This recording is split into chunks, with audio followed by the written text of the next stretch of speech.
ప్రార్థన చేసుకొని వాక్య భాగంలోనికి వెళ్దాం.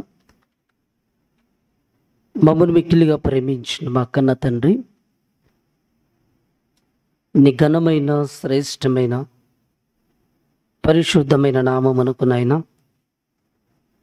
కృతజ్ఞతలు తెలియచేస్తున్నాం. దేవా, సజీవులుగానైనా నీ సన్నిధిలోనికి మమ్మల్ని నడిపించి, దేవా, ఈ దినానమైన మా ఆత్మీయ జీవితానికి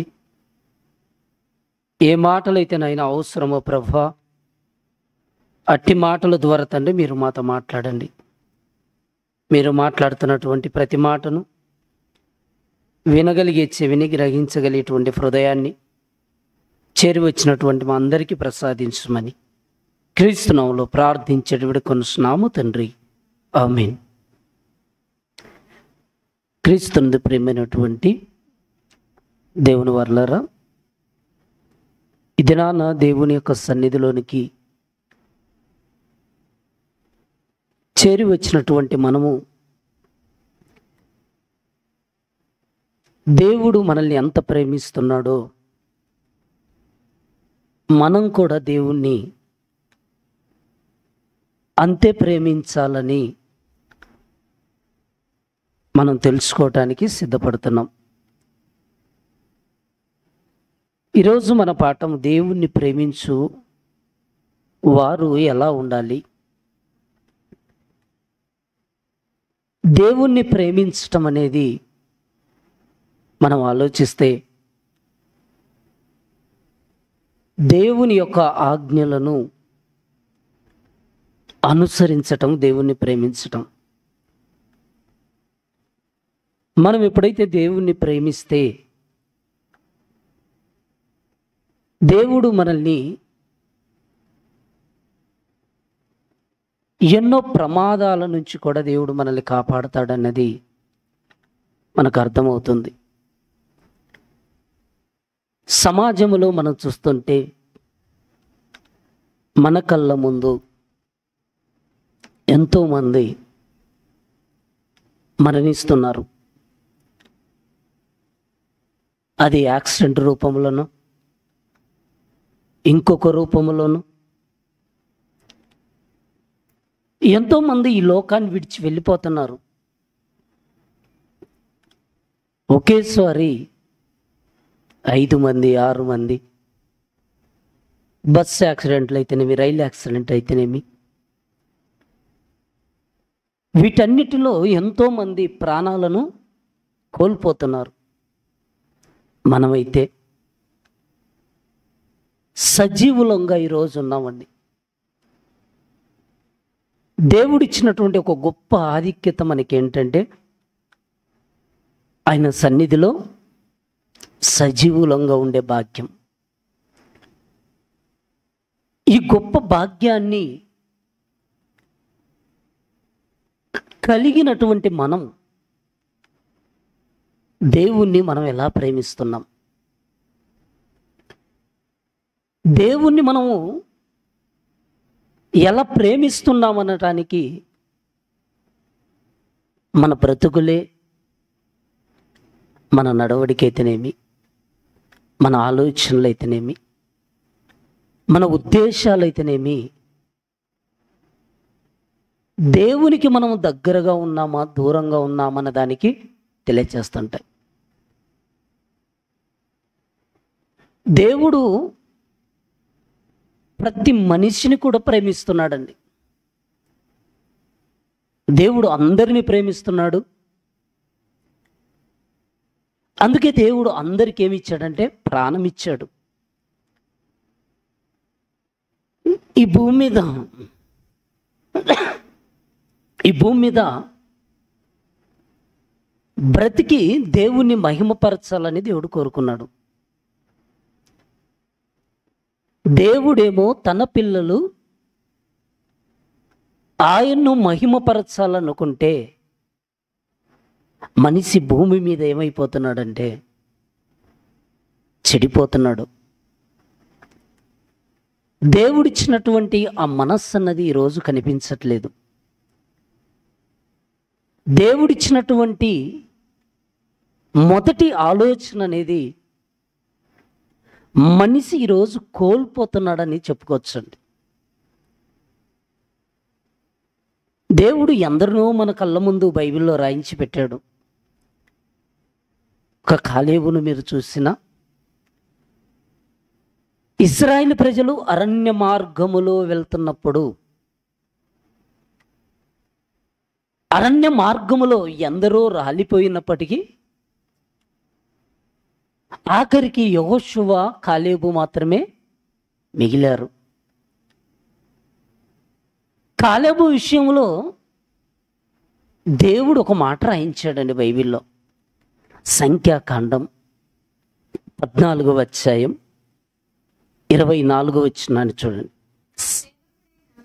నా సేవకుడైన కాలేబు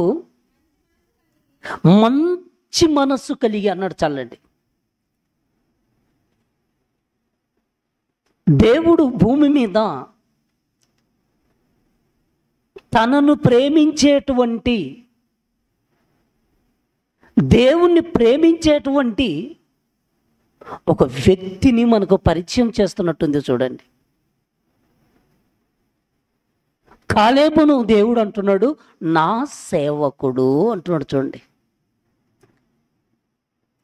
నా సేవకుడైనటువంటి కాలేబు మంచి మనసు అంట. చూడండి, కాలేబుకి ఎలాంటి మనసు అంటండి? మంచి మనస్సు. ఈరోజు చూడండి, భూమి మీద ఎంతోమంది పుట్టుకొచ్చారు, ఎంతోమంది చనిపోయారు, ఇంకా ఎంతోమంది పుడుతున్నారు,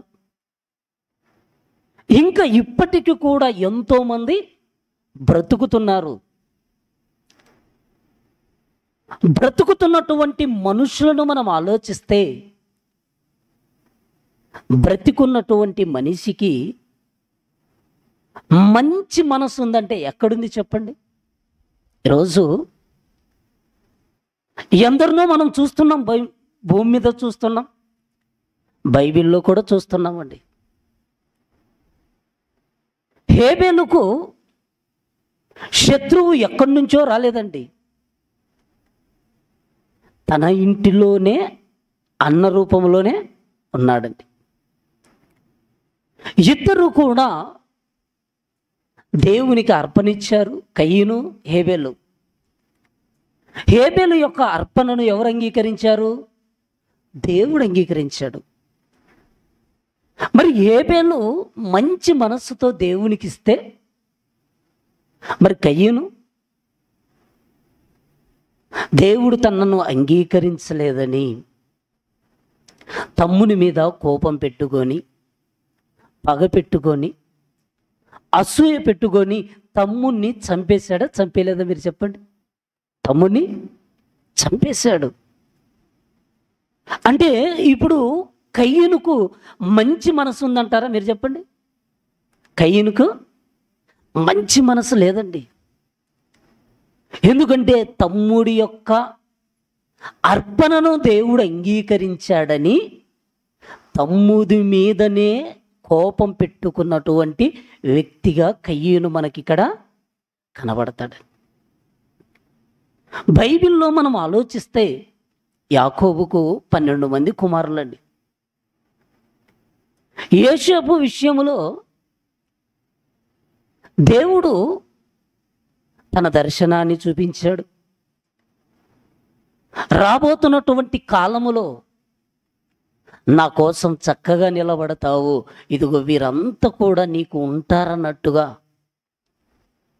దేవుడు ముందుగానే యోసేపుతో మాట్లాడినప్పుడు అన్నలు ఏం చేశారండి?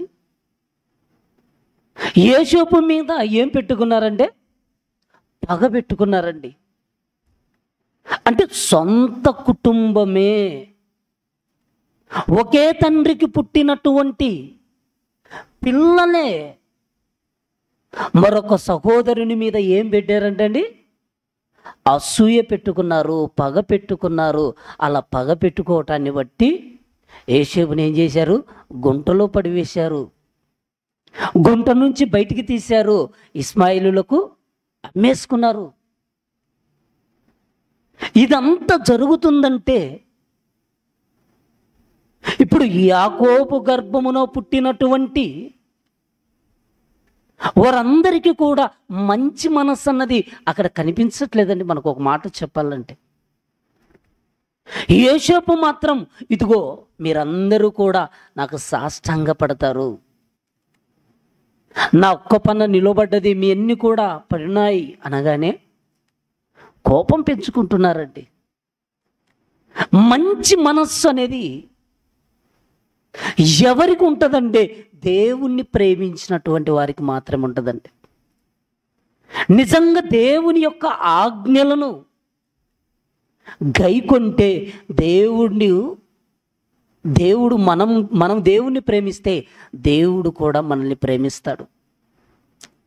అందుకే దేవుడు బైబిల్లో తన్ను ప్రేమించేటువంటి వారు ఎలా ఉండాలనుకున్నాడంటే ఏకభావం అన్నాడండి,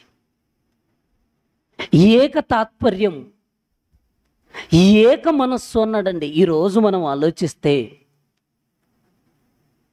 ఎన్నో కుటుంబాలను మనం ఆలోచించిన కుటుంబంలో ఉన్నటువంటి వారికి ఏక మనస్సు లేదు, సంఘాలలో ఏక మనస్సు లేదు. ఎక్కడ చూసినా దేవుడు చెప్పినటువంటి ఆ మాటను నెరవేర్చేటువంటి వారు కనిపించట్లేదండి.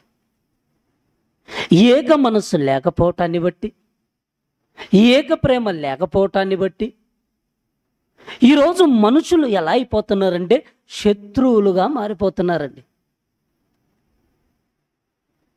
దేవుడేమో మీరు ప్రేమ కలిగి ఉండండి, మీరు నా సంతోషమును సంపూర్ణము చేయమన్నాడండి.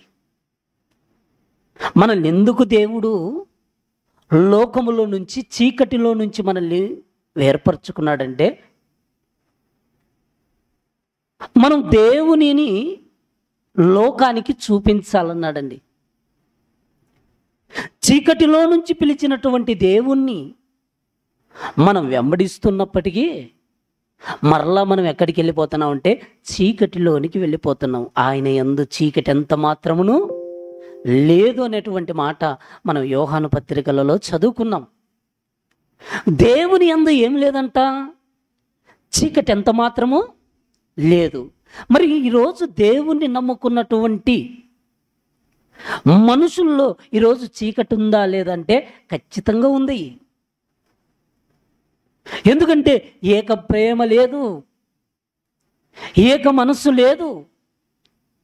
ఆ దేవుణ్ణి సంతోషపెట్టేటువంటి ఆ మనస్సు అన్నది కూడా ఈరోజు లేదంటున్నాడు. చూడండి, ఇక్కడ కాలేబు విషయంలో మనం ఆలోచిస్తే నా సేవకుడైన కాలేబు మంచి మనస్సుతో పూర్ణ హృదయముతో నన్ను అనుసరించి అంటున్నాడు. చూడండి, ఈరోజు కాలేబులాగా మంచి మనస్సుతో పూర్ణమైనటువంటి హృదయముతో దేవుణ్ణి అనుసరించి ఆయన ఆజ్ఞలను గైకొనే వాళ్ళు లేరు అని చెప్పొచ్చండి. ఒక మాటలో లేరు. ఎందుకు లేరంటే ఈరోజు మనిషి పైకి మాట్లాడుతున్నది నిజం అనుకుంటే అది మన భ్రమ అండి. ఒక మనిషి మనతో పైకి మాట్లాడుతున్నది అదే నిజం అనుకుంటే మన భ్రమ. మనిషి ఏంటంటే మనిషి ఉన్నప్పుడు ఒకలాగా మాట్లాడతాడు, లేనప్పుడు మరొకలాగా మాట్లాడతారు. కానీ ఇక్కడ దేవుడు నా సేవకుడైనటువంటి కాలేబు మంచి మనస్సు అంటున్నాడు. చూడండి, ఆ మంచి మనస్సు అంటే ఎవరు ఎన్ని తప్పు చేసినా క్షమించేటువంటి గుణం, ఎవరు ఏ పొరపాటు చేసినా సర్దుకుపోయేటువంటి తత్వం. ఇవన్నీ ఎవరిలో కనబడుతానంటే ఒక నాయకుడు మోషే నాయకత్వంలో తోడుగా యెహోషువ ఉంటే యెహోషువతో పాటు కాలేబు కూడా కనబడుతున్నాడు. ఇలా బైబిల్లో చాలామంది దేవుడికి నమ్మకత్వం కలిగి జీవించారండి. మోషే విషయంలో దేవుడు అంటాడు, మోషే నా ఇల్లంతటిలో నమ్మకమైన వాడు, దావీదు నా ఇష్టానుసారుడైన మనుష్యుడు. అంటే ఒక దేవుని యొక్క ఆజ్ఞలను గైకొంటున్నటువంటి వారిని జ్ఞాపకం చేసుకుంటూ దేవుడు ఎన్నో మాటలు బైబిల్లో రాయించి పెట్టాడు. ఆ మాటలు చదువుతున్నటువంటి మనం ఏం చేయాలంటే చాలా జాగ్రత్తగా మనం ముందుకెళ్ళాలి. దేవుణ్ణి ప్రేమించేటువంటి వారు ఎలా ఉండాలంటే ఈ లోకములో మనం చూస్తుంటే మనం అపాయకరమైనటువంటి పరిస్థితుల్లో ఉన్నాం. ప్రేమ లేనటువంటి మనుషుల మధ్య మనం జీవిస్తున్నాం. కానీ దేవుడు అంటున్నాడు, ఒకసారి మనం చూడగలిగితే కొలస్సీలకు రాసిన పత్రిక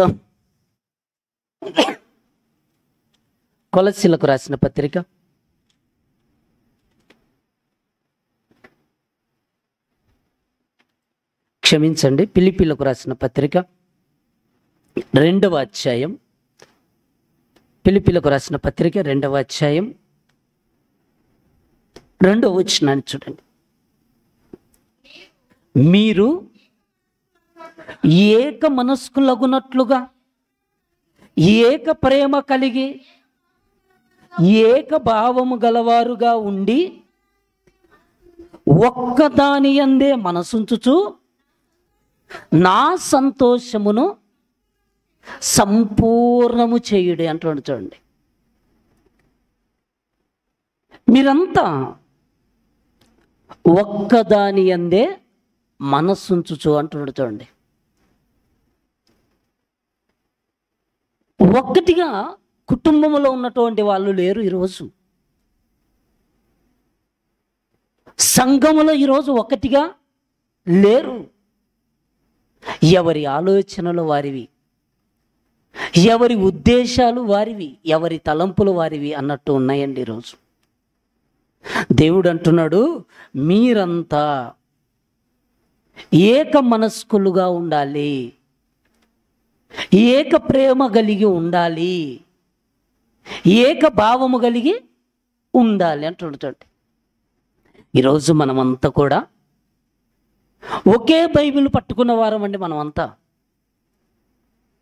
మనమంతా ఒక క్రీస్తు రక్తము చేత కడగబడిన వారం. మనం ఒకే బైబిల్ పట్టుకున్న వారం, ఒకే క్రీస్తును కలిగిన వారం, ఒకే విశ్వాసం కలిగిన వారం.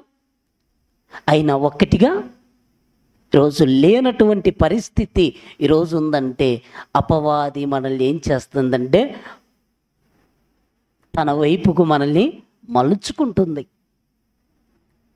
అపవాది మనల్ని ఏం చేస్తుందంటే తన వైపుకు మనల్ని మలుచుకుంటుంది, దేవునికి దూరం చేసేస్తుంది. ఆయన పిల్లలుగా బ్రతకకుండా మనిషిని ఏం చేస్తుందంటే నిత్య నాశనం వైపుకు మనిషిని లాక్కెళ్ళిపోతుందండి. దాన్ని పసిగడితే, దాన్ని ఎవరైతే గుర్తిస్తారో అలాంటి వారు వాక్యమును అనుసరించి జీవించటానికి ఇష్టపడతామట. దేవుడంటే మనం భయభక్తులు మనం కలిగి ఉన్నప్పుడు మనం ఏం చేస్తామంటే, ఇదిగో మనము కొన్నిసార్లు వాక్యము కూడా ఏం చెబుతుందంటే మనకి ఎన్నోసార్లు జ్ఞాపకం చేస్తుంది, ప్రేమ అనేక దోషములను కప్పునంటున్న. చూడండి, ప్రేమ అన్నది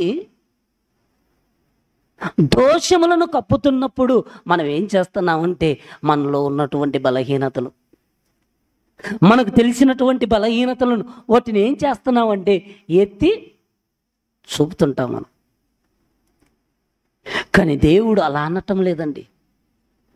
మీరు ఏక ప్రేమ కలిగి ఉండండి, ఏక భావంగా ఉండండి, ఒక్కదాని యందే మనసుంచుచు నా సంతోషమును సంపూర్ణం చేయాలంటున్నాడు. చూడండి, క్రైస్తవులు ఎప్పుడైతే ఐక్యతగా ఉంటారో, సంఘాలలో ఎప్పుడైతే ప్రేమ ఉంటుందో అప్పుడే సాతాను యొక్క తలను చితకదొక్కగలమండి.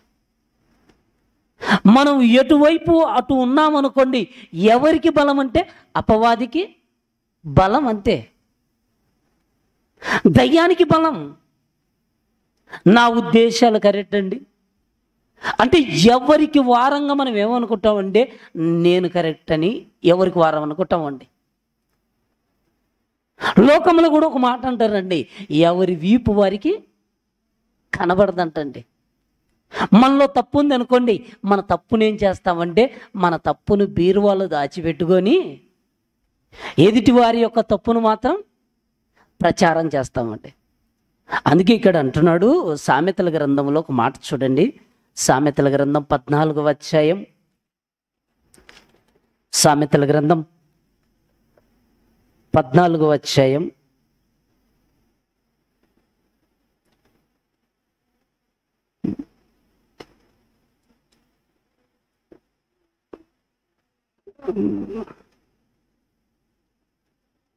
14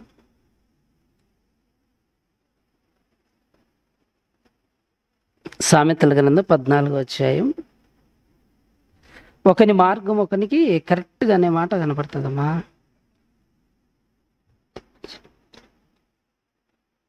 ఆ, 12వ వచనమమ్మా. సామెతల గ్రంథం 14వ అధ్యాయం 12వ వచనం. ఒకని ఎదుట సరైనదిగా కనపడు మార్గము కలదు, అయితే తుదకు అది మరణమునకు త్రోవ చూపునట్టు. చూడండి, ఒకని ఎదుట సరైనదిగా కనబడు మార్గం అంటున్నాడు. చూడండి, నన్ను అడిగారు అనుకోండి, నేనేం చెప్తానంటే నా మార్గం కరెక్ట్ అని నేను అంటానండి. ఇంకొకరిని అడిగారు అనుకోండి, వాళ్ళు కూడా ఏమంటారంటే వారన్నదే కరెక్ట్ అనుకుంటామండి. మనం అందరము కూడా బైబిల్ దగ్గరికి వచ్చి మన మార్గాన్ని సరిచేసుకోవాలి. మనం అనుకుంటుంటాం ఈరోజు మనము మన దగ్గరికి రావటానికి మనం పిలిస్తే ఎవరు రారండి. ఈరోజు ఒకరిని ఆకర్షించాలన్నా, ఒకరిని సంఘములో చేర్చాలన్నా అది ఎవరి బాధ్యత తెలుసా? దేవుడిదండి. యేసుక్రీస్తు ప్రభులు అంతటి వారే ఓ తండ్రితో ఒక మాట అన్నాడండి. యోహాను సువార్త ఒక మాట చూడండి. యోహాను సువార్త 6వ అధ్యాయం, యోహాను సువార్త 6వ అధ్యాయం 44 వచనాన్ని ఒకసారి చూడండి. నన్ను పంపిన తండ్రి ఆకర్షించితేనే గాని ఎవడును నా యొద్దకు రాలేడు అంటుంచండి. యేసుక్రీస్తు ప్రభుల వారు మాట్లాడుతున్నారు, నన్ను పంపిన తండ్రి వానిని ఆకర్షించితేనే గాని ఎవ్వడును నా యొద్దకు రాలేడు అంటుండు. చూడండి, ఆకర్షించాలి. ఎవరంటే దేవుడు అంటండి. ప్రతి మనిషికి దేవుడు సమయం ఇచ్చాడు. ఆ సమయంలో దేవుణ్ణి తెలుసుకొని దేవుని వైపు ఆకర్షింపబడితే దేవుడే తన సంఘములో చేరుస్తాడండి. ఆకర్షింపబడి తన యొద్దకు వచ్చేటువంటి వారిని ఏ ఒక్కరిని కూడా దేవుడు ఏమంటాడంటే అసలు త్రోసివేయడంటండి. తన సంఘములోనికి వచ్చేటువంటి ఏ ఒక్కరిని కూడా దేవుడంట త్రోసివేయడంటండి. 37వ వచనాన్ని చూడండి.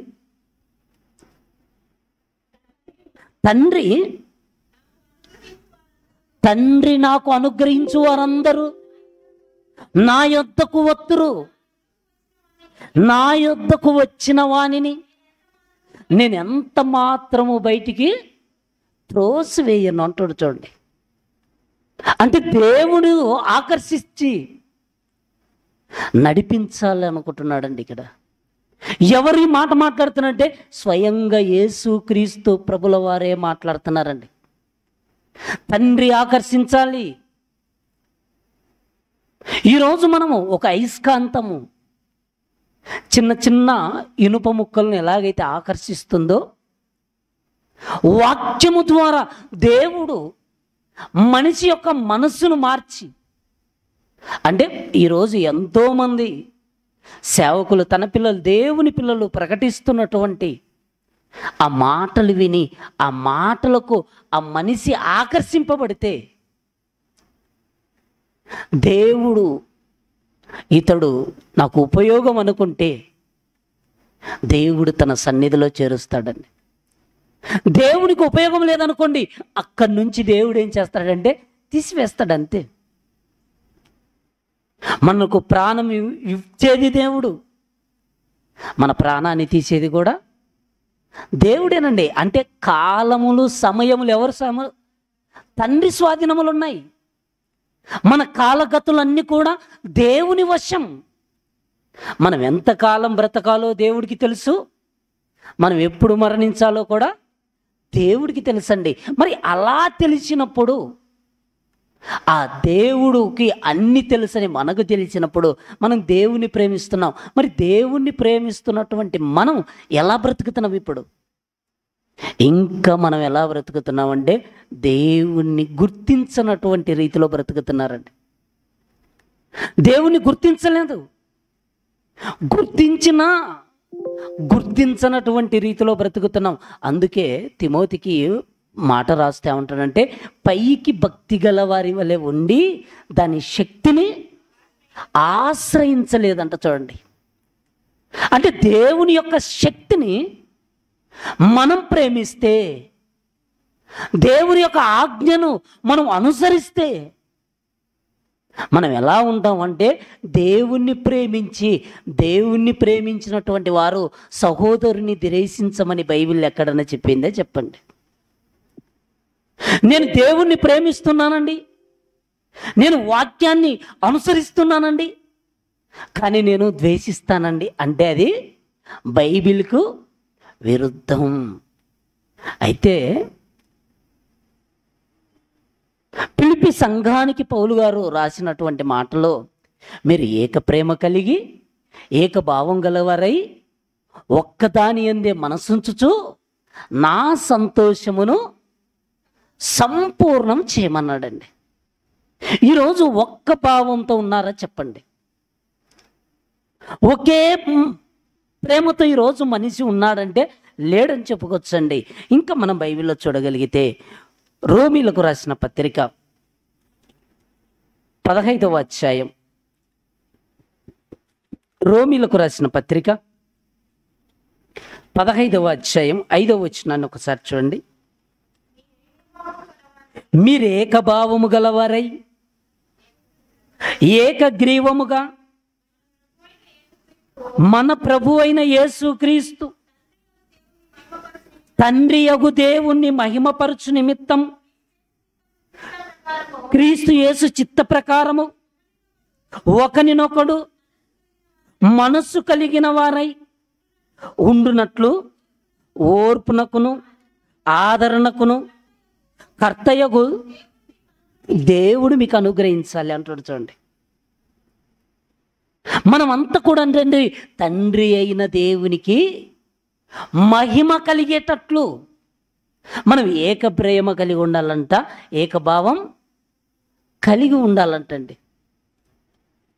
ఈరోజు ఏక ప్రేమ, ఏకభావం ఇవి లేనప్పుడు మనం దేవుని పిల్లలం ఎలా అవుతాం చెప్పండి? మనం దేవుని పిల్లలం అవ్వాలంటే మనం ఏం చేయాలంటే, క్షమించేటువంటి గుణం మనకు ఉండాలి, ప్రేమించేటువంటి గుణం మనకు ఉండాలి. నేను దేవుణ్ణి ప్రేమిస్తున్నాను అని మనం చెప్పుకొని చీకటిలో మనం ఒకవేళ ఉంటే ఆయన యందు చీకటి ఎంత మాత్రము లేదంటాడండి. చూడండి, మొదటి యోహాను పత్రిక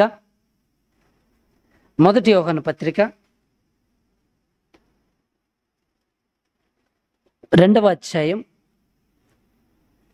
మొదటి యోహాను పత్రిక 2వ అధ్యాయం 10వ వచనాన్ని ఒకసారి చూద్దాం.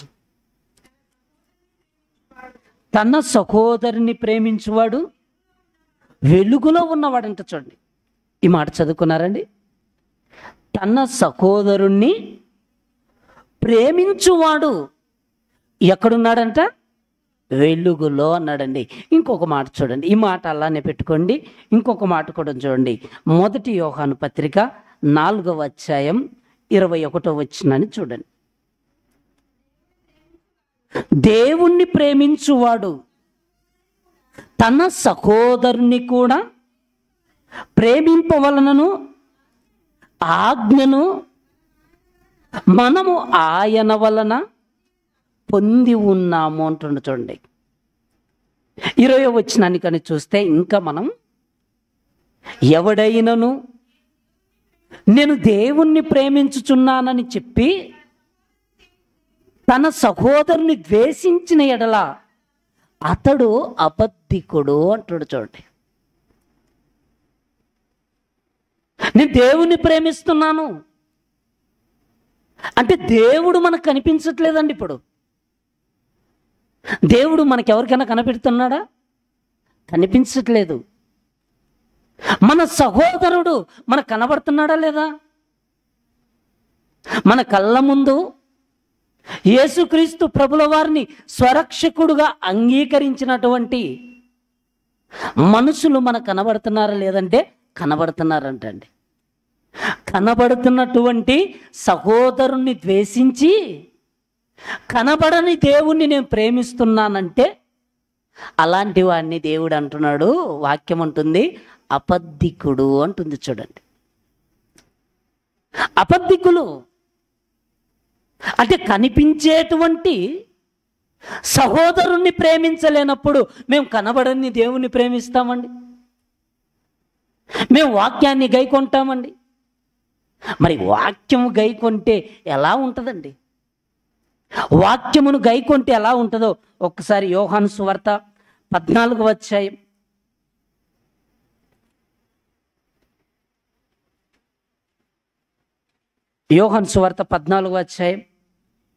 21వ వచనాన్ని చూడండి. 14:21 చదవమ్మా. నా ఆజ్ఞలను అంగీకరించి వాటిని గైకొనువాడే నన్ను ప్రేమించువాడు అంటాడు. చూడండి, నా ఆజ్ఞలను అంగీకరించి వాటిని గైకొనువాడే నన్ను ప్రేమించువాడని దేవుడు చెప్తున్నాడండి. యేసుక్రీస్తు ప్రభుల వారి మాట చెప్తున్నారండి. నా ఆజ్ఞలను అంగీకరించండి, వాటిని గైకొనువాడే నన్ను ప్రేమించువాడు. నన్ను ప్రేమించువాడు నా తండ్రి వలన ప్రేమింపబడును. నేను వానిని ప్రేమించి వాని నన్ను కనబరుచుకుందును అంటున్నాడు. చూడండి, నన్ను ప్రేమించువాడు నా తండ్రి వలన ప్రేమింపబడతాడు అంటున్నాడు. చూడండి, ఈరోజు ఎక్కడుంది చెప్పండి ప్రేమ అన్నది? ఈరోజు మనుషుల మధ్య ఉందండి. ఈరోజు మనుషుల మధ్య ప్రేమ ఉండాలంటే డబ్బు ఉండాలి, మంచి హోదా ఉండాలి. ఈరోజు మంచి స్థితి. ఒక మనిషి ప్రేమిస్తున్నాడంటే స్థితిని చూసి ఈరోజు ప్రేమిస్తున్నాడే తప్ప వాక్యాన్ని బట్టి ప్రేమించే వాళ్ళు కనబట్టం లేదండి. అది సంఘాలలో అయితేనేమి, కుటుంబాలలో అయితేనేమి, బంధువుల మధ్య అయితేనేమి, సమాజం మధ్య అయితేనేమి, ఎక్కడ చూసినా కనబడనిది ఏంటంటే ప్రేమ. దేవుడేమో ప్రేమిస్తున్నాడు. దేవుడు చెడ్డవారిని ప్రేమించాడు, మంచివారిని ప్రేమించాడు. దేవుడు అందరినీ ప్రేమించి సమానంగా చూస్తున్నాడండి. ఆయనకు మాత్రం ఏ ఒక్కడు నశించటం ఆయనకి ఇష్టం లేదు. ఏ ఒక్కడు నశించటం ఆయనకి ఇష్టం లేదు. ప్రతి ఒక్కరూ కూడా యోగ్యమైనటువంటి రీతిలో మంచి నేలలో పడాలి, మంచి నేలలో పడినటువంటి విత్తనములాగా ఫలించాలని ఆయన ఆశపడుతున్నాడు దేవుడు. కానీ మనిషి మాత్రం నాకు మంచి వద్దు, నాకు చెడు కావాలనుకుంటున్నాడండి. మంచిని చెబితే అంగీకరించే వాళ్ళకు లేరు. అందుకే ఒక మాట బైబిల్లో ఉపమాన రూపంలో చెప్పినటువంటి మాట లూకా సువార్త లూకా సువార్త 8వ అధ్యాయం 15వ వచనములో యేసుక్రీస్తు ప్రభుల వారు ఉపమాన రూపములో చెప్పినటువంటి మాట, మంచి నేల నుండి మంచి నేలన పడిన విత్తనములు పోరిన వారు ఎవరనగా, యోగ్యమైన మంచి మనస్సుతో అంటున్నాడు. చూడండి, ఇక్కడ కూడా ఎంత చక్కటి మాట అండి.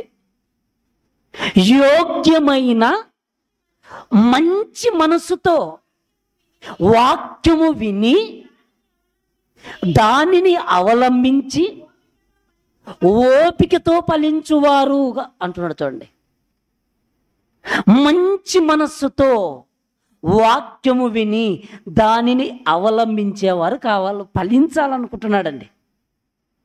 ఈరోజు వాక్యం అంటే ఇష్టం ఉండదండి. వాక్యం అంటే చాలాసార్లు మనకి ఇష్టం ఉందనుకోండి, వాక్యం ఎంతో శ్రద్ధతో వింటామండి. మనకి ఇష్టం లేదనుకోండి, అప్పుడు మనం ఏం చేస్తామంటే దిక్కులు చూస్తామండి. అంటే వాక్యం వినేటువంటి మనస్సు ఉంటే మనం దాన్ని ఏం చేస్తామంటే విన్న తర్వాత విన్న దాన్ని బట్టి మన బ్రతుకుని ఏం చేసుకుంటామంటే సరి చేసుకుంటామండి.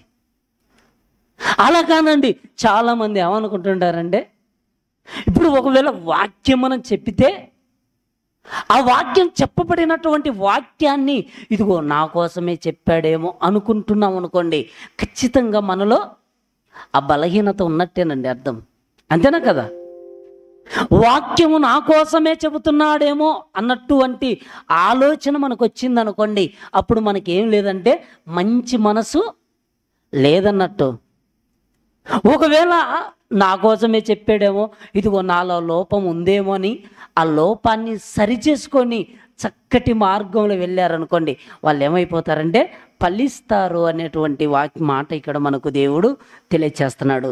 15వ వచనంలో, మంచి నేల నుండి విత్తనములు పోలిన వారు ఎవరనగా, యోగ్యమైన మంచి మనస్సుతో వాక్యము విని దాన్ని అవలంబించి ఓపికతో ఫలించువారు కావాలంట. చూడండి, ఈరోజు వాక్యము విని ఓపికతో ఫలించేవారు కావాలని దేవుడు చూస్తున్నాడు. కానీ చాలామంది ఏమైపోతున్నారంటే, ఇదిగో నన్ను ఈ మాట ఇంత కఠినంగా యేసుక్రీస్తు ప్రభుల వారు మాట్లాడినప్పుడు కూడా చాలామంది ఈయన ఇంత కఠినంగా మాట్లాడుతున్నాడు ఏందండి. ఏంటి, ఒక మనిషిని మనం ఏం చేయాలంటే దేవుని యొక్క వాక్యం ఏం చెబుతుందంటే గద్దించమంటుందండి, గద్దించి బుద్ధి చెప్పమంటుంది వాక్యం. కానీ మనిషి ఏమనుకుంటున్నాడంటే నన్ను జోకొట్టి లాలించి నిద్రపుచ్చాలనుకుంటున్నాడు. అంటే మనిషికి ఈరోజు తనలో ఉన్నటువంటి ఆ చెడునంతా కూడా కప్పిపుచ్చి సమాజానికి మంచి చెప్పాలనేది మనిషి ఆలోచన అండి. ఈరోజు చూడండి, పిల్లలు చూడండి, పిల్లలు తల్లిదండ్రుల ముందు ఉన్నటువంటి ఆ యొక్క ప్రవర్తన నిజం అనుకుంటే అది మన యొక్క భ్రమ అండి, అంతే. మన కళ్ళ ముందు పిల్లలు ఉంటున్నారు చూడండి, వాళ్ళు ఇలానే ఉంటారనుకోవటం మన భ్రమ. మనం లేనప్పుడు వారి యొక్క ప్రవర్తన నిజమేంటో బయటకు వస్తుందండి. మనం ఉన్నామనుకోండి, మన ముందు మన కళ్ళు కప్పడానికి ఎంతో భక్తిగాను, ఎంతో వినయంగాను, ఎంతో లోబడినట్టుగా నటిస్తారంతే తప్ప మనం లేనప్పుడు వారి నిజ జీవిత ప్రవర్తనలో వాళ్ళు జీవిస్తారంతే అండి. అంటే మంచి మనస్సు అనేది దేవుడికి మనం లోబడితే, తల్లిదండ్రులు ఉన్నా తల్లిదండ్రులు లేకపోయినా ఆ ప్రవర్తన అన్నది వేరుగా కనబడుతుందండి. కానీ మా అమ్మ ఉందండి, మా నాన్న ఉన్నాడండి, మన ముందు భయపడుతూ ఉన్నారనుకోండి, వాళ్ళలో భయం లేనట్టండి, అంతే. మనలో మన ముందు వచ్చి ఏదో మా నాన్న ఉన్నాడు గనక నేను ఇలా ప్రవర్తించాలి, మా అమ్మ ఉంది గనక నా తప్పన్నది బయటికి రాకూడదు అనుకుంటే ఏదో ఒక రోజు వారు బయటికి ఖచ్చితంగా వస్తారండి. ఎంతకాలం అండి? పెళ్ళి ఎవరు చూడలేదని పాలు తాగినట్టు మన పిల్లలు కూడా ఏదైతే తప్పు చేస్తారో ఆ తప్పు అనేది ఖచ్చితంగా బయటకు వస్తుంది. అంటే మంచి మనస్సు అది పిల్లలకుంటే యేసుక్రీస్తు ప్రభులు అంతటి వారే చెప్పారండి, పిల్లల్ని ఆటంకపరచకండి, ఇలాంటి వారిదే పరలోక రాజ్యం అన్నాడండి. కానీ అలాంటి వారు ఈరోజు లేరు. అంతే. చిన్న పిల్లల్ని ఆటంకపరచకండి,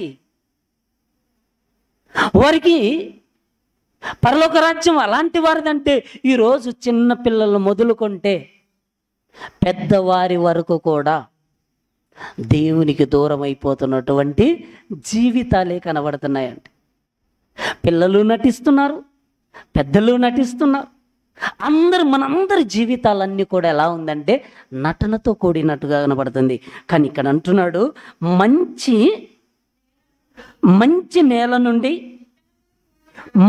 నేల నుండి విత్తనమును పోలిన వారెవరనగా యోగ్యమైన మంచి మనస్సుతో వాక్యము విని దాన్ని అవలంబించి ఓపికతో ఫలించేవారు కావాలంటండి. ఈరోజు ఫలించేవారు ఉన్నారంటారా అండి? మనం ఏదన్నా చెప్పామనుకోండి, మనసు నొచ్చుకునేవారే కనబడతారండి. చాలా వరకు ఒక సేవకుడిగా మనం ఎప్పుడూ కూడా ఎదుటి మనిషిని నొప్పించకూడదని, ఎదుటి మనిషిని బాధ పెట్టకూడదని ఎంతగానో అనుకున్నప్పటికీ కూడా ఎన్నో వాక్యాలు ఆ రూపంలో అలా వచ్చేస్తాయండి. అలా వచ్చినప్పుడు చాలామంది ఏమైపోతారంటే బాధపడిపోతారండి. ఈరోజు వాక్యం నా కోసమే అన్నట్టు ఉంటారండి. కానీ దేవుడు ఈరోజు మరలా నాతో మాట్లాడుతున్నాడు. ఈ లోకంలో ఎంతోమంది లోకం విడిచి వెళ్ళిపోతున్నారు. నిన్న 3 దగ్గర జరిగింది కదా, ఒకేసారి 6 మంది వెళ్ళిపోయారు. నిన్న కడపలో జరిగింది కదా, ఒకేసారి 5 మంది. ఇలా మనకు తెలిసింది కొన్ని, అయితే మనకు తెలియనివి ఎన్నో. రోడ్డు మీదనే ఇంతమంది చనిపోతుంటే మరి హాస్పిటల్లో ఎంతమంది చనిపోతున్నారు? ఎంతోమంది చనిపోతున్నారు. కానీ మనల్ని మాత్రమే దేవుడు ఇంకా సజీవుల్లో ఉంచి, ఎవరైతే చెడిపోతున్నారో, ఎవరైతే తప్పు మార్గంలోనికి వెళ్ళిపోతున్నారో అలాంటి వారిని సన్మార్గంలో నడిపించటానికి దేవుడు తన సేవకులుగా ఈరోజు మనందరినీ పెట్టాడండి. మనం ఏం చేయాలంటే ఎవరైతే త్రోవ తప్పిపోతున్నారో అలాంటి వారిని మనం ఏం చేయాలంటండి? త్రోవలోనికి నడిపించాలంట. మీరు వెళ్తున్నారండి, మీరు నడుచుకుంటూ వెళ్తున్నారు, మీ పక్కన వాళ్ళు మీతో పాటు బాగా చక్కగా నడుచుకుంటూ వచ్చి మీరు చూస్తుండగానే వారు సొమ్మసిల్లిపోయి రోడ్డు మీద పడుతున్నారు అనుకోండి, మీరు పట్టుకుంటారా పట్టుకోరా? మీరు చెప్పండి. ఖచ్చితంగా పట్టుకుంటారండి. మీరు వెళ్తున్నటువంటి మార్గంలో మీకు తెలిసిన వారే ప్రమాదంలో ఉన్నారని గుర్తిస్తే మీరు సహాయం చేస్తారా చేయరా? చెప్పండి. ఖచ్చితంగా చేస్తాం. మరి వాక్యం కూడా ఏం చెప్తుందంటే, గలతీలకు రాసిన పత్రిక 6వ అధ్యాయం 1వ వచనాన్ని ఒకసారి చూడండి. గలతీలకు రాసిన పత్రిక, సహోదరులారా, ఒకడు ఏ తప్పిదములోనైనను చిక్కుకొనిన ఎడల ఆత్మ సంబంధులైన మీలో ప్రతివాడు తాను శోధింపబడునేమో అని తన విషయమై చూచుకొనుచు సాత్వికమైనటువంటి మనస్సుతో అట్టివానిని మంచి దారికి తీసుకొని రావలేను అన్నారు. చూడండి, ఎలాంటి మనసుదంటే సాత్వికమైనటువంటి మనస్సుతో అన్నాడు. చూడండి, ఇప్పుడు మనం ప్రేమించాము కనుక నిజాన్ని చెప్తామండి. ఇప్పుడు డాక్టర్ అండి మనల్ని ప్రేమించి పేషెంట్కు చెప్పకపోయినా బంధువులకు వచ్చినటువంటి వారికి కూడా చెప్పకపోలేదనుకోండి, ఎవరికి నష్టం? మీరు చెప్పండి. ఇప్పుడు ఖచ్చితంగా పేషెంట్కు నష్టమా కాదా? అమ్మో, ఇప్పుడు నేను చెప్తే నువ్వు ఈరోజు కాకపోయినా ఇంకొక నెలకైనా ఆమెకు చెప్తావు. పేషెంట్ బాధపడతాడు అనుకుంటే ముందే పోతారండి. అంటే డాక్టర్ ఏం చేస్తాడంటే శరీరంలో ఉన్నటువంటి అది ఏ రోగమైతే ఉందో ఆ రోగాన్ని అసలు వ్యక్తికి కాకపోయినా పక్క వ్యక్తికైనా ఖచ్చితంగా చెబుతాడు. ఎందుకంటే జాగ్రత్తలు తీసుకోవాలి, సరైన టయానికి మందులు వేసుకోవాలి, ఇలా ఉండాలి అని చెప్తాడండి. ఎందుకు చెప్తున్నాడు? జాగ్రత్త పడటానికి. ఈరోజు ఆత్మ సంబంధమైనటువంటి మనుషులు శరీర సంబంధులుగా మారిపోతే అలాంటి వారిని కూడా మంచి సాత్వికమైనటువంటి మనసుతో వారిని ఏం చేయాలంటండి? మంచి దారిలోనికి తీసుకురావాలంటండి. మన మంచి మాటల దారిలోనికి రావటానికి మనం ఏదైనా చెప్పామనుకోండి, అలాంటి వారు ఇదిగో నా గురించే చెప్పాడండి, నా మనసు నొచ్చుకుందండి, నేను గాయపడ్డానండి, నేను ఇంకెప్పుడు కూడా దేవుడి మాటలు విననండి అంటే ఎవరికి నష్టం చెప్పండి? ఇప్పుడు డాక్టర్ చెప్పాడని డాక్టర్ మీద నువ్వు కోపాన్ని పెట్టుకుంటే ఎవరికి నష్టం? మనకే నష్టం అండి. అంటే మనం ఎప్పుడూ కూడా నాకెందుకు ఈ మాట వినబడుతుంది, నాతో దేవుడు ఈరోజు మాట్లాడుతున్నాడు, నా ప్రవర్తన బాగలేదేమో, నా జీవితం బాగలేదేమో, నేను సరిచేసుకోవటానికి దేవుడు ఈరోజు నాతో మాట్లాడుతున్నాడని ఎవరైతే మంచి మనసుతో సాత్వికమైనటువంటి మనసుతో ఆయన సన్నిధిలో మోకరిస్తారో అలాంటి వారిని దేవుడు ఏం చేస్తాడంటే తన హక్కున చేర్చుకుంటాడండి. ఎందుకంటే మనం కూడా దేవుడు కూడా మనకు పౌలు గారి ద్వారా రాయించినటువంటి మాట కూడా ఏంటంటే, మీరు విశ్వాసము గలవారై ఉన్నారో లేదో మిమ్మును మీరే శోధించి పరీక్షించి చూసుకోమన్నాడండి.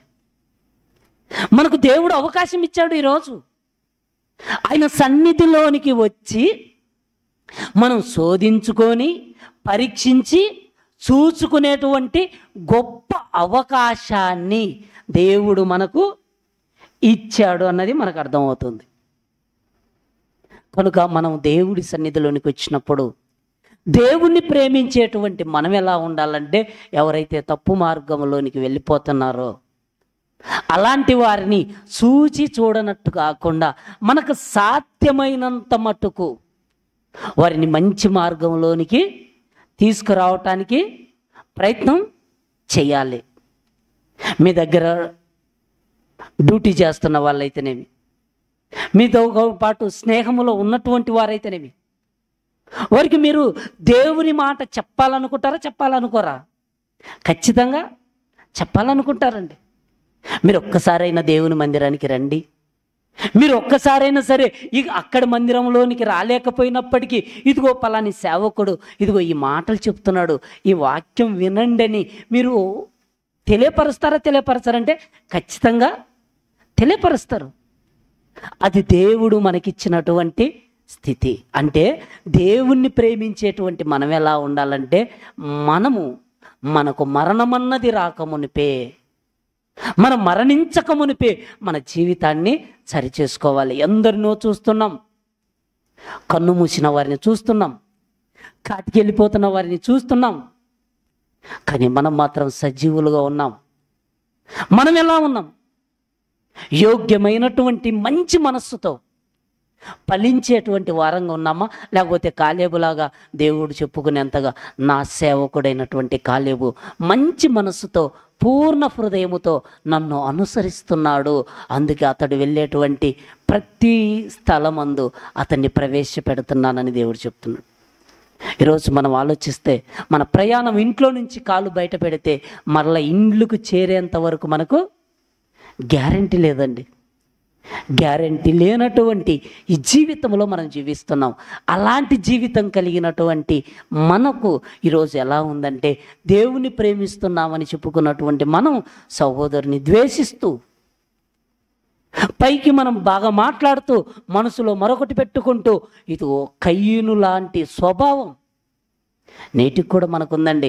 మనకు ఎక్కడో బెంగళూరులో ఎవరో ఉన్నారనుకోండి, వారి గురించి మనకేముండదండి, వారి గురించి ఆలోచన మనకు ఉండదండి. మన ఇంటి పక్కన వారు, మనకంటే బాగా ఉన్నవారు, మన కళ్ళకు తెలిసిన వారు, వాళ్ళ మీదనే మనం ఏం పెట్టుకుంటామంటే వాళ్ళంటేనే మనకు అసూయ అనేది ఉంటుందండి.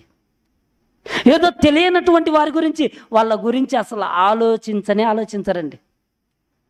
మన బంధువులు ఎవరైతున్నారో వాళ్ళనే జ్ఞాపకం చేసుకుంటామండి.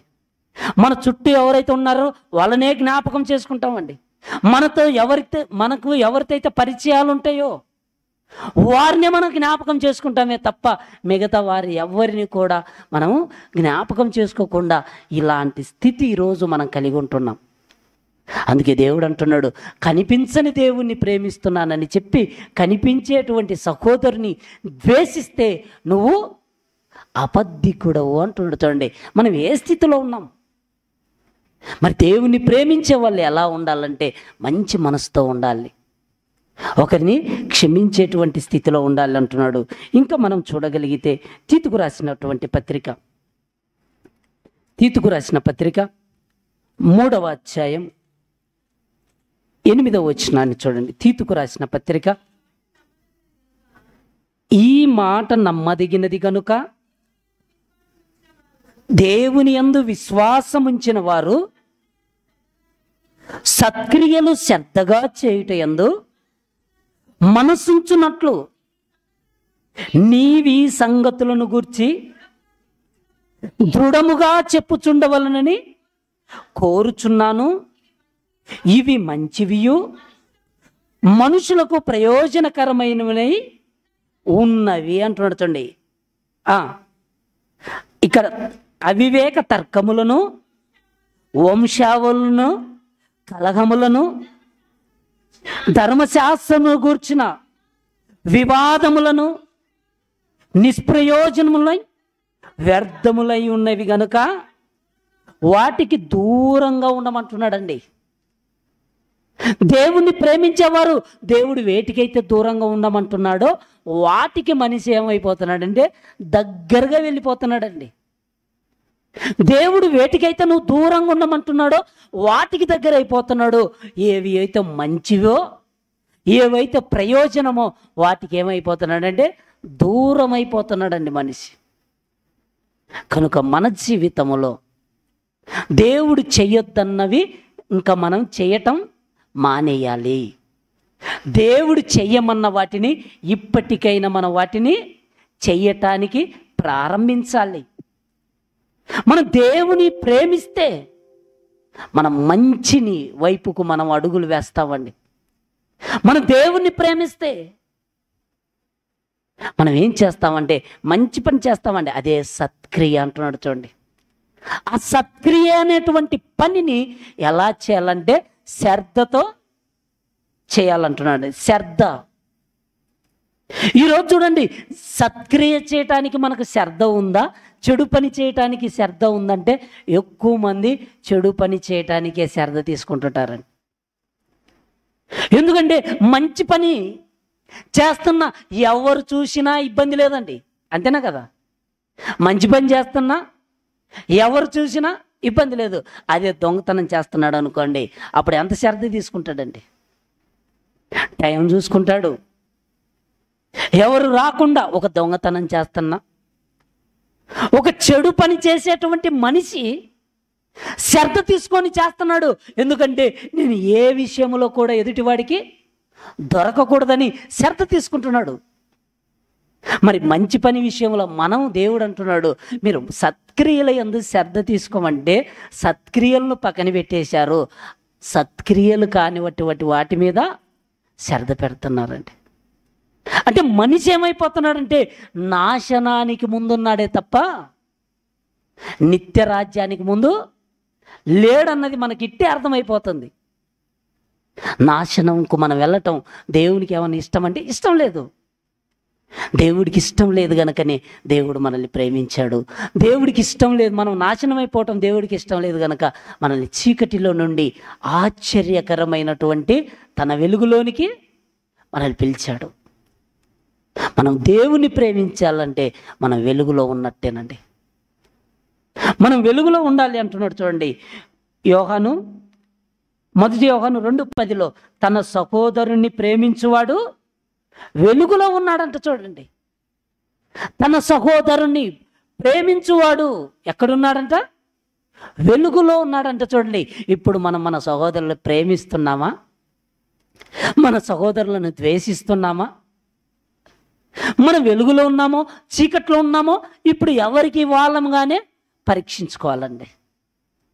ఏమండి, మనమైతే ప్రేమించామనుకోండి, మన నుంచి తప్పు లేదనుకోండి, మనం వెలుగులో ఉన్నట్టే.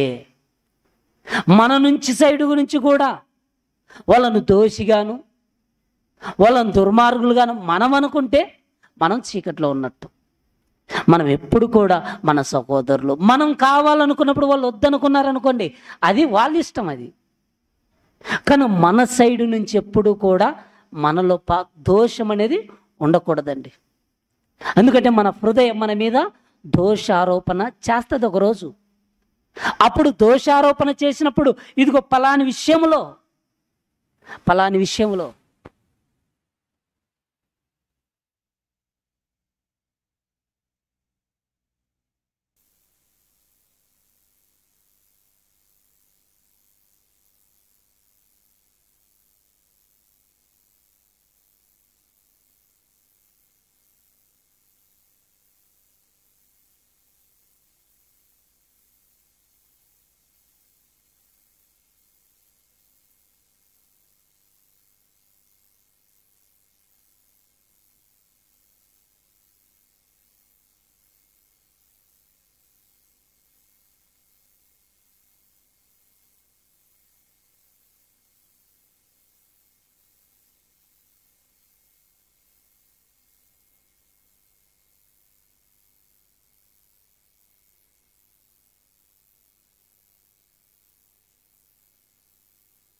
మనకి ఏమొస్తుందంటే, అది మన హృదయము మన మనస్సాక్షి మన మీద దోషారోపణ చేస్తుంది. మనం తప్పు చేసామనుకోండి, మన మనస్సాక్షి చెప్తుంటుంది, నేను ఈ విషయంలో తప్పు చేశాను.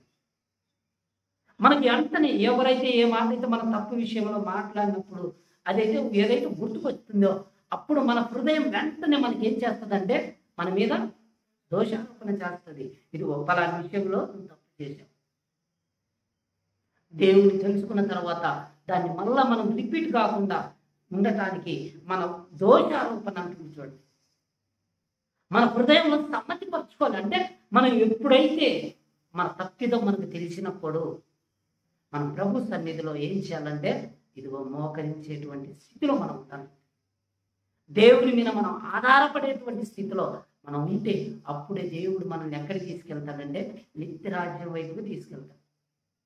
మనం దేవుని ప్రేమించే మనకు ఏదైతే మనలో ఉన్నటువంటి బలహీనత ఎదుటి వారు కూడా తెలియపరిచినప్పుడు కూడా దాన్ని మనం ఏం చేయాలంటే ప్రేమతో దాన్ని స్వీకరించి ఆ తప్పిదం మరలా జరగకుండా మనం ఏం చేయాలంటే సరిదిద్దుకొని ముందుకు సాగితే నిత్యరాజ్యం ఉంటుంది.